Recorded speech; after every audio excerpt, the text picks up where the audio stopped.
이 신문은 당시 소련 공산당 기관지였던 우라우다 1937년 6월 8일부입니다. 신문에는 1937년 6월 4일에 진행된 보천보 전투에 대한 소식이 크게 실려 있습니다.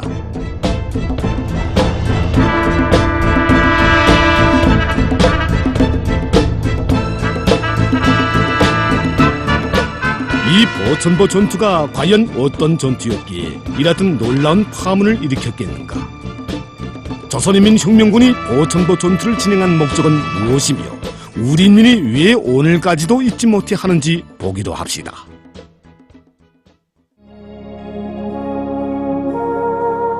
이 사진은 1937년 3월 역사적인 소강회의가 진행된 집입니다. 이 집에서 위대한 수령님께서는 대부대에 의한 국내 진출을 조선인민혁명군의 당면과업으로 제시하셨습니다. 위대한 수령님께서 국내 진공 작전과 관련한 구체적인 임무를 밝혀주셨습니다. 이 지도에서 보시는 것처럼 사사는 안도 화룡을 거쳐서 무산 지구로, 다른 한 부대는 림강 장백의 압록강 일대로, 적들의 공격이 바로 이 두 부대에 집중될 때 주력 부대는 해산 쪽에 들어가서 적진을 들었다 놓는 것이었습니다. 한마디로 말해서 이 작전의 총적인 지향점은 국내 적도를 치자는 것이었습니다. 그러면 위대한 수령님께서 왜 다름 아닌 1937년에 국내 진공 작전을 단행하기로 결심하셨겠는가 하는 것입니다.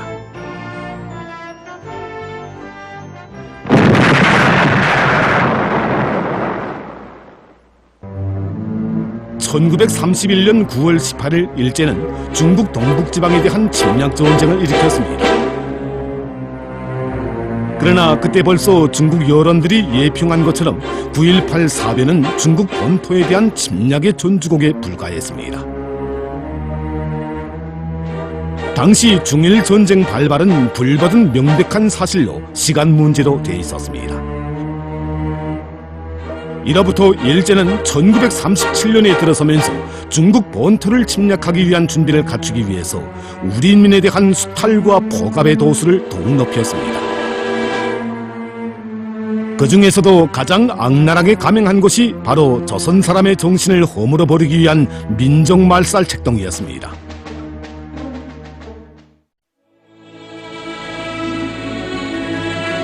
당시 우리 인민의 비참한 처지에 대해서 위대한 수령님께서는 회고록에 이렇게 쓰시었습니다. 그해 4월이 아니면 5월이었다고 기억된다. 만포 쪽에 나갔다가 돌아온 한 무장서조원이 나에게 사업 보고를 하다가 산중에서 목격한 사실이라고 하면서 이런 이야기를 하였다. 글쎄 팔다리가 젓가락같이 여인 10살 되나마나 한 사내 애들이 설밭에서 삭정이를 줍고 있지 않겠습니까? 알아보니 학교에서 올겨울에 조선말을 한 곳 때문에 매를 맞고 벌금을 물으라고 나무를 한다는 겁니다. 그 애들은 모두 보통 학교 2학년생들이었습니다.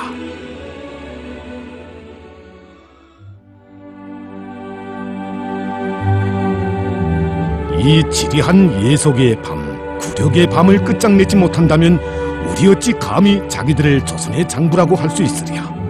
어서 빨리 조국으로 나가자. 조국에 나가서 기나긴 악몽 속에서 시달리는 민족의 녹새에 생명을 불어넣자. 위대한 수령님께서 회고록에 쓰신 것처럼 이것은 조국 진군을 준비하던 나날 항일 빨치산들의 심장 속에 간직된 굳은 결심이었고 국내 진공 작전을 통해서 달성하려는 목표였습니다. 그러나 조선인민혁명군의 국내 진출은 허란 일이 아니었습니다. 이 사진은 1936년 조선 청동 미나미와 관동군 사령관 우에다 사이에 벌어진 도문회담을 보여주는 것입니다. 당시 일제의 오용신문들은 국경에서 맺어진 굳은 악수, 도문에서 서로 만나 조선과 만주의 의전을 논하다 공동 커뮤니케 발표라는 보도를 날렸습니다. 그리고는 이른바 3대 정책이라는 것을 내놓았는데 그것은 국경 경비를 더욱 강화하며 유격대에 대한 대규모적인 토벌 공세를 강화하고 집단 부락을 설치하여 유격대와 인민들 사이의 연계를 끊어놓는다는 내용을 골자로 하고 있었습니다. 이 분포들을 통해서 볼 수 있는 바와 같이 일제는 압록강, 두만강 일대에 경찰서, 주재소만 해도 300여 개나 설치하고 어디마다 하나씩 포대를 쌓아놓았으며 국경경비에 비행기까지 동원시켰습니다. 1937년 5월 중순경 조선인민혁명군이 지양계 등판에 이르러 국내 진공을 위한 대여 정비와 여러 가지 선동 사업을 벌이고 있던 때 갑산 방면에서 활동하던 박달 동지는 놀라운 소식을 가져왔습니다. 그것은 일제의 국경경비 무력이 대대적으로 북상해서 무산 쪽으로 진출하고 있는 최연 동지의 사사부대를 포위하려 한다는 것이었습니다. 이런 정황으로부터 이대한 수령님께서는 지양계 덕부동 등판에서 조선인민혁명군 군정간부회의를 여시었습니다. 그때 회의에서 논의가 분분했습니다. 위대한 수령님께서는 최연동문의 사사부대가 적들이 포위에 들었다고 하시면서 최연은 자체의 힘으로 뚫고 나올 수 있다고 하는데 우리가 구 결심을 믿고 가만히 있어야 하겠는가? 만일 구 결심이 믿업지 못한 것이라면 우리가 어떻게 해야 하겠는가고 지휘관들에게 문제점을 제기하였습니다. 쭉 국내 진출을 먼저 한 다음 연이어 구출 작전을 펼쳐야 하겠는가? 그렇지 않으면 우리 주력 부대를 둘러갈라서 두 개의 작전을 동시에 수행하는 것이 옳겠는가? 또 최연 부대를 포위해서 구출하자면 국내의 어느 지점을 치는 것이 가장理想적이겠는가? 이렇게 수령님께서 논의에 붙이시자 지휘관들은 저저마다 자기 생각들을 이야기했습니다. 그때 지휘관들의 주장은 크게 두 가지로 돼 있었습니다. 한 부류는 적들의 배후를 타격해서 최연 부대부터 구출하고 그 후에 형편을 봐가다가 국내 진공 작전을 단행하자는 것이었고, 다른 한 부류는 최연 부대는 전투력이 강한 부대이기 때문에 어떤 대가를 치르더라도 자체의 힘으로 포위에서 빠져나올 수 있는 가능성을 가지고 있는 것만큼 예정대로 한시 앞이 국경 일선인 해산을 치자는 것이었습니다. 바로 이때 위대한 수령님께서는 이 두 가지 작전을 하나로 결합시키는 방안을 내놓으셨습니다. 우리는 반드시 국내 진공을 단행해야 한다. 이 작전에는 병병이나 취소라는 것이 있을 수 없다. 또한 우리는 시급히 최연 부대를 구출해야 한다. 국내 진공을 중시한다고 해서 혁명 동지들을 사지판에 내버려두는 일은 있을 수 없다. 그러면 출로는 어디에 있겠는가? 그것은 국내의 온화한 지점을 쳐서 이 두 가지 목적을 한꺼번에 다 달성하는 것이다. 그래서 사사부대가 포위되어 있는 백여봉에서 제일 가까운 요충지이며 해상가의 중간 지점에 있는 보천보를 칠 것을 결심하였습니다. 여기가 바로 양강도 보천군 소재지에 있는 보천보 혁명전적지입니다. 싸움의 자취가 역력하게 남아있는 보천보의 옛 시가로는 지금도 수많은 답사자들이 찾아오고 있습니다. 순한 많던 민족사의 구절구절을 속삭여주는 듯 싶은 압록강의 소연한 물소리 속에 답사자들이 듣게 되는 이야기는 위대한 수령님께서 불의의 정황 속에서 구시물동의 뗏목다리로 압록강을 건너도록 하신 내용이었습니다. 때 위대한 수령님께서 조선인민혁명군 주력부대를 이끄시고 저쪽에 중국 쪽에 멀지 않은 구시골 오구에 이르셨습니다. 그때 대호 편성을 보면 7년대가 기본으로 됐고 8년대와 경의중대에서 선출된 대원들로 한 150여 명가량 대호가 편성됐습니다. 수령님께서 이것이 이루어졌을 때 뜻밖의 정황에 부딪힙니다. 이제 원래 기획하신 것은 여기서 한 300m가량 내려가 있는 곳에 있던 물동으로 부대가 강을 도할 것을 작전하셨는데 며칠 전에 저쪽에서 비가 많이 내렸습니다. 어떻게 됐겠습니까? 강을 건널 수가 없었겠지요. 수령님께서 그때 당시 여기에 정찰조에 보고가 들어왔습니다. 떼 한 번 매여 있다는 거. 그 떼목으로 말하면 그 해산에 집을 둔 유벌공들이 떼를 몰고 내려가다가 날이 어두워지니까 하룻밤 자고 가자고 여기다가 매어놨던 그런 떼였습니다. 그 위대한 수령님께서 바로 그 떼목을 돌려다가 다리를 놓고 부대가 강을 건널 것을 결심하셨습니다. 그 위대한 스님께서 이렇게 불의의 정황 속에서 용활한 유격전법으로 도광지점을 다시 정해 주셨습니다. 그래서 부대에서는 떼목다리저가 모졌습니다. 김운신 동지가 책임자로 됐습니다. 그래서 이 김운신 동지를 책임자라는 떼목다리저가 오둠을 이용해서 길이가 50m이고 너비가 7m나 되는 상당히 큰 떼목을 돌렸습니다. 한쪽은 중국 쪽 강기술계 빗구로 맨체를 그냥 두고 다른 한쪽 뒷머리를 그 압록강 흐름을 따라 살짝 돌려서 이 조선 쪽 강기술계 빗구로 맸습니다. 그러니까 훌륭한 떼목다리가 완성된 셈이죠.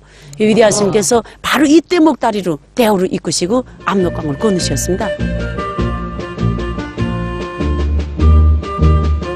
이들이 넘는 곤장독은 길이가 82오리에 해발고가 1050m나 된다고 합니다.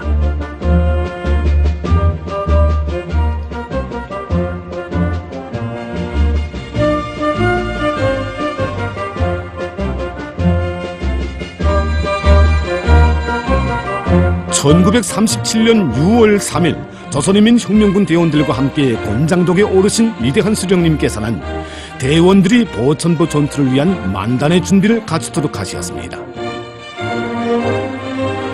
한편 마동희 동지와 김확실 동지를 보천보 시내의 정찰조로 파견하셨습니다. 곤장독을 넘어가느라면 사령부 자리라고 쓴 표말 곁에 있는 사정물을 볼 수 있습니다.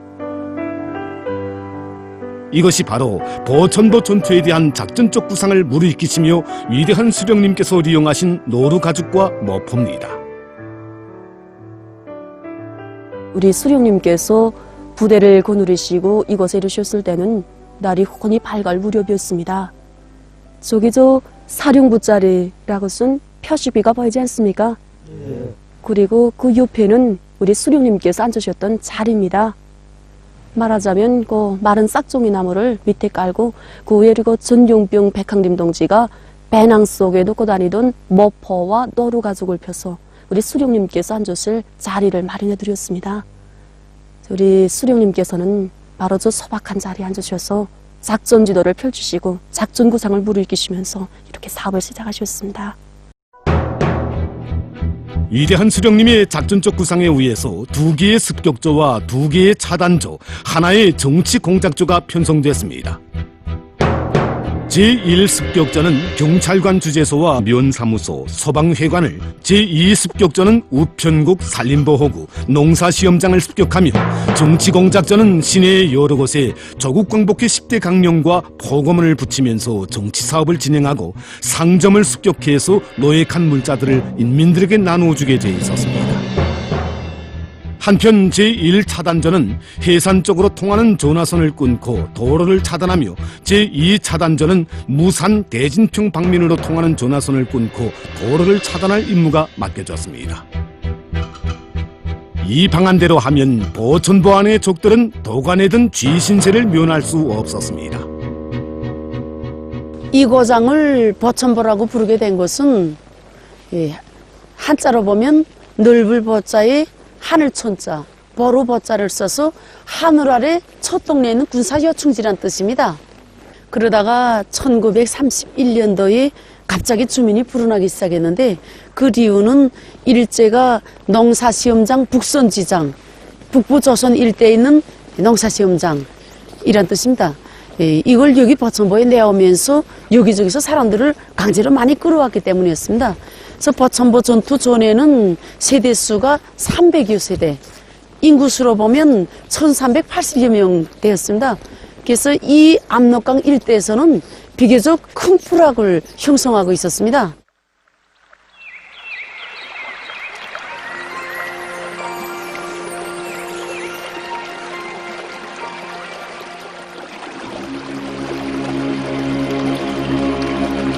보천보를 감돌아 흐르는 압록강의 제1지류를 가림천이라고 합니다. 가림천이란 내천이 감돌아 흐르는 수림의 경치가 하도 아름다워 부른 이름이라고 합니다. 보천보 전투 당시 위대한 수령님께서는 바로 이 가림천 기슭의 황철나무 밑에 지휘처를 정하시고 역사적인 청송을 울리시었습니다. 이 건물이 조국 광복회 회원으로서 보천보 전투 당시 조선인민혁명군의 기란례를 맡아야 했던 천봉순 동지가 보천보 시내의 적정을 알아보기 위해서 들렸던 자파상점입니다. 2중 3중의 정찰 자료와 전투 목표의 설정, 정확한 시간 선택과 불의 공격, 방화를 통한 충격적인 선동, 활발한 선전 활동의 배합 등 모든 과정이 입체적으로 맞물린 빈틈없는 전투 조직이 이루어졌습니다. 이 화면은 보천보 혁명 전적지에 찾아와 역사적인 그날을 감회 깊이 돌이켜보는 항일혁명 투사들의 모습을 찍은 것입니다. 그들은 위대한 수령님께서 보천보 전투를 지휘하신 황철나무에서 주요 공격 목표인 경찰관 주재소까지 거리가 불과 100m밖에 안 되며 바로 거기에 보천보 전투가 가지는 또 하나의 특징이 있다고 이야기합니다. 1937년 6월 4일 밤 10시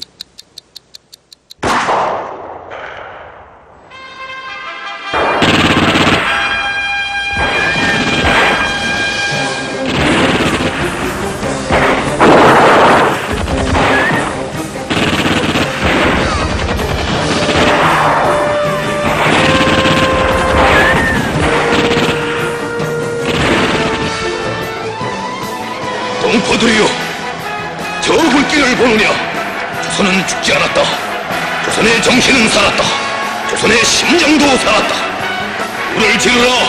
원수의 머리 위에 불을 지르라.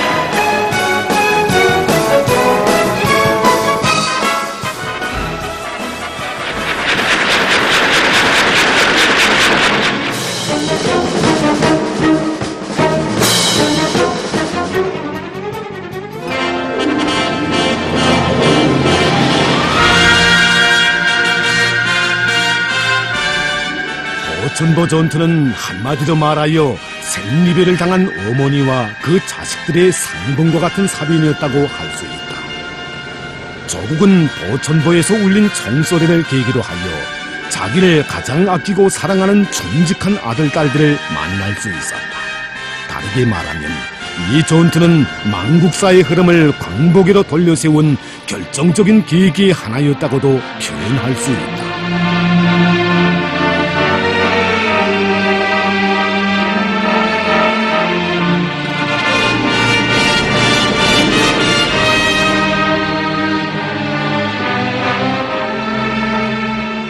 보천보 전투 후 구시산과 간산봉에서 벌어진 전투들에서 일제 침략자들은 또다시 서디슨 참패를 당했으며 우린민은 조국 해방에 대한 굳은 신심과 낙관을 받아안게 됐습니다. 이 작품은 미술가 정관철 선생이 1955년에 창작한 유화 보천보의 횃불입니다. 정관철 선생은 생전에 보천보 전투와 관련한 여러 상의 작품들을 창작했는데 그 가운데서 유화 보천보의 횃불은 첫 자리에 놓을 수 있는 그의 대표작이라고 말할 수 있습니다. 이뿐 아니라 김사량 선생이 창작한 연국 뇌성, 적이천 선생의 장편 소사시 백두산과 함께 해방 후 보천보 전투를 반영해서 창작된 3대 예술 작품 중에 하나라고 합니다. 미술에 남다른 취미가 있었지만 집이 너무 가난한 탓에 신문 배달을 하며 미술 공부를 했다는 정관철 선생은 보천보 전투 소식을 접한 그날 하루 종일 힘든 줄 모르고 신문을 날랐다고 합니다. 그러다가 해방 후에야 처음으로 위대한 수령님을 만나 뵙고 보천보 전투에 대한 이야기를 직접 듣게 됐다고 합니다. 그때의 인상이 너무도 깊었던 정관철 선생은 보천보 전투 장소도 밟아보고 항일혁명 투사들의 체험담에 기초해서 오늘과 같이 보천보 전투의 역사적 화폭을 형상해낼 수 있었다고 합니다. 위대한 수령님 지표 올리신 보천보의 횃불. 이 승리의 전통은 위대한 장군님에 의해서 계승되고 세상에 빛나게 됐습니다. 10대의 어리신 나이에 백두산 지구회로의 첫 답사길을 개척하신 위대한 장군님께서는 역사의 땅 보천보를 찾으시고 조선은 죽지 않고 살아있으며 반드시 독립되고야 말 것이라는 것을 온 세상에 선포하신 위대한 수령님의 위인적 풍모가 잘 살아나게 위대한 수령님의 동상을 형상하도록 해주시었습니다. 또한 우리나라에서 첫 혁명 전통 주제의 기념비로 건립되는 보천보 전투 승리 기념탑이 철두철미 위대한 수령님의 항일혁명 업적을 전하는 기념탑으로 훌륭히 건립되도록 정력적인 지도를 주시었습니다. 보천보 전투가 있은 때로부터 80여 년의 세월이 흘렀습니다. 그러나 보천보의 옛 시가로는 오늘도 새 세대들이 끝없이 찾아오고 있습니다. 보천보는 그들에게 일제의 포감 밑에 짓눌렸던 조선의 정신, 조선민족의 넋이 어떻게 살아나게 되었는가, 우리가 대를 이어 고수해야 할 혁명정신이 무엇인가를 새겨주고 있습니다. 위대한 수령님 지표 올리신 보천보의 횃불은 오늘도 타오르고 있습니다. 세월을 두고 계속된 역사의 온갖 도전과 시련 속에서도 우리 조국은 보천보의 횃불, 보천보의 총성과 같은 역사적인 사변들로 자기의 기상과 정신을 계속 보여주고 있습니다. 대를 이어 위대한 수령을 모시고 있기에 백두의 혁명 전통은 계속 이어질 것입니다.